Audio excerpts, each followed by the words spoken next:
Welcome to the Heidi Thorne Show. I'm your host, Heidi Thorne, and in this podcast, I share my real-world self-publishing and small business experience with you. Before we get started, I just want to remind you to like, comment, share, follow, and subscribe. Now let's get on with today's show. I am a statistics nerd, and I think you know that.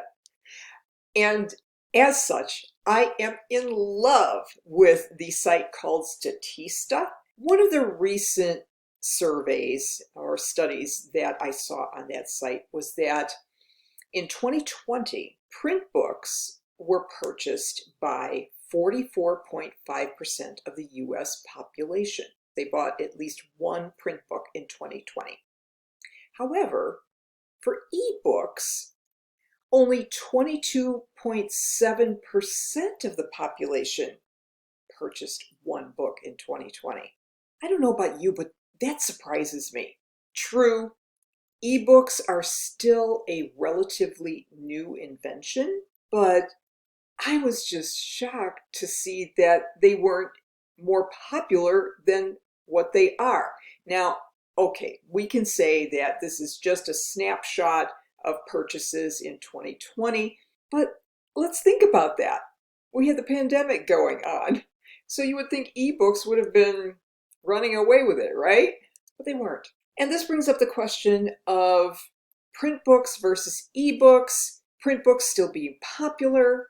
Let's talk about all of that so that we can get into this discussion of print versus electronic media.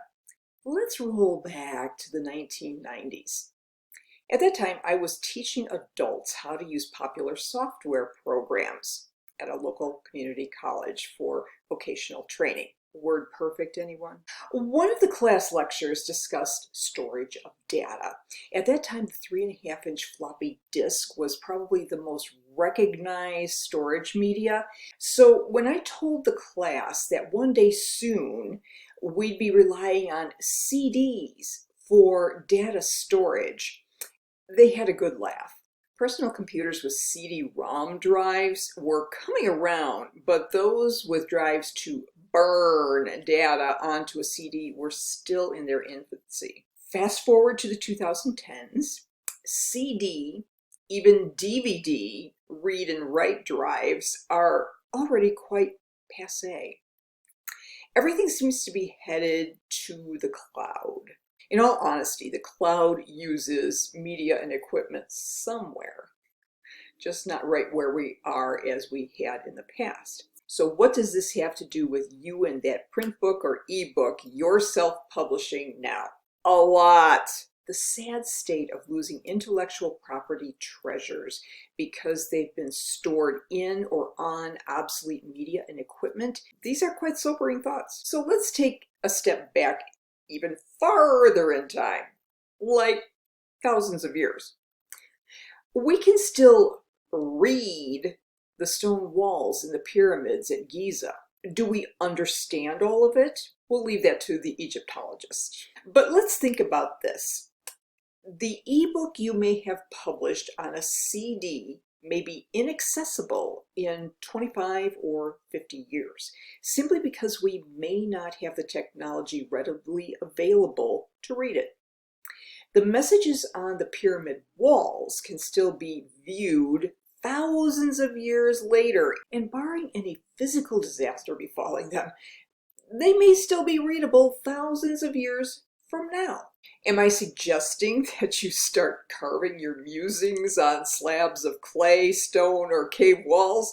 Of course not. But I am suggesting that you think about how you're archiving and offering the written work you've so painstakingly created. Print books still work. I encounter many new and even established authors who say, I just want to do an ebook. I have to question why. Is it because they don't have a high degree of confidence in their work to invest in print books, even though with today's print-on-demand technologies, it's almost a non-issue? If you're vacillating between print book and ebook, I'd encourage you to do both, simply because print books, if stored properly, can survive decades or longer. For authors using Amazon Kindle Direct Publishing as their self-publishing platform, another reason to go print and ebook is to make more sales, because some people like to do both. They like the ebook version and the print version, and these days the audiobook version. Publishing in both print and electronic media can satisfy your readers' consumption habits now and when any ebook versions may have become obsolete. So is there a time when an ebook is a better choice? Even though publishing both print book and ebook versions of a book is financially and technologically more feasible than it's ever been in the past, there is one case when ebooks might be a better choice. If you're addressing a topic that may have a very short shelf life, just doing an ebook might make sense, simply because formatting for print can take more time and money. For one of my books that addressed a marketing technology topic, I did both an ebook and print book. However, after just a year or two, the regulations regarding that technology were changing to such a degree that the book became dated almost instantly. The advice from a marketing standpoint was still sound no matter what, but in context of that technology, it was dead. So I decommissioned that book in both versions. I still have some copies sitting around in storage, and I wasted my time creating the print layout. Oh well. When addressing a rapidly changing topic area, assess your investment regardless of whether you do print books, ebooks, or both. Here are some things to consider when choosing book formats. Evergreen availability. Is the topic you're discussing in your book evergreen? If your topic will be relevant today and decades from now, choose longer lasting media for your work or produce it in multiple media formats. Republishing in new formats. Once your book is done, keep up with changes in technology related to book distribution. The introduction of a new reading technology or app may provide you with an opportunity to republish your existing book, creating a new offering for your readers. This is especially the case with audiobooks. Monitor your archived book manuscripts. Recently, I was thinking about rewriting a book that I had written when I was teaching business writing skills many years ago.